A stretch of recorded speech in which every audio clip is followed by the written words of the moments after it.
aïe, aïe. Vache. Mais qu'est-ce qui vous arrive, Linda? Ah, excusez-moi. Bonjour. Je regardais mon portable et puis voilà, ça arrive tout le temps comme ça. Ben, comme beaucoup. Hein. Écoutez, bonsoir Lydia. Bonsoir, Linda. J'ai appris un mot nouveau cette semaine. Ah oui, Lydia. lequel? Le mot smoothie.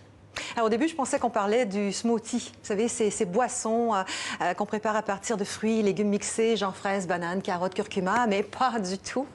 Le smoothie, en fait, c'est un mot qui n'existe pas encore dans les dictionnaires, mais qui devrait pas tarder à y entrer puisqu'on l'utilise de plus en plus. Il est apparu il y a seulement 3 ans en Allemagne. Le smoothie, Lydia, c'est la contraction des mots smartphone et zombie. Vous voyez de quoi je parle?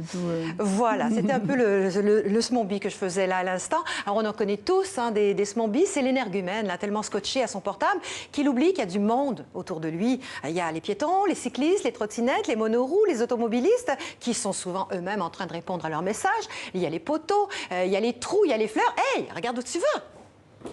Un zombie, un zombie. Il marche tête baissée, les pouces sur l'écran, isolé dans sa bulle. Et c'est partout pareil, hein? Dans le monde entier, en ce moment, le nombre d'accidents de piétons est en hausse. 1600 morts en Corée du Sud en 2017, notamment à cause des zombies. C'est bien simple. À Séoul, ils ont installé des panneaux dans les zones piétonnes. Attention aux smartphones quand vous marchez. Ils ont même développé un passage piéton connecté à une application qui vous envoie un message sur votre portable. Attendez, une voiture arrive. C'est génial. Même plus besoin de regarder où on va. En Chine, c'est encore mieux. Ils ont inventé le smartphone lane, le trottoir pour smoothie. En Allemagne, ils ont mis des feux de signalisation par terre. En Suède, ils ont mis des panneaux au bord des rues pour avertir les automobilistes de la traversée potentielle des zombies. Et tu sais, c'est comme pour les chevreuils, comme pour les animaux, hein, au bord de la route. Bon, est-ce que tout ça va marcher? C'est encore un peu tôt, ça se met en place, mais beaucoup de gens pensent déjà, se demandent en tout cas si l'utilisateur du smartphone ne sera pas surprotégé par toutes ces mesures qui le déresponsabilisent finalement. Parce que ça peut être une addiction, le portable. Il y a pas mal d'experts qui pensent que la dépendance au téléphone portable peut avoir le même effet qu'une drogue dure.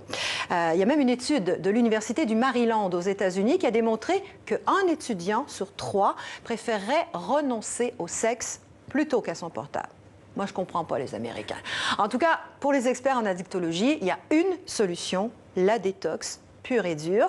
Et il faut apprendre à faire des pauses numériques. Et faire une pause en marchant, ça permet de se vider la tête, de se soulager de sa charge mentale. Et c'est excellent pour décrocher.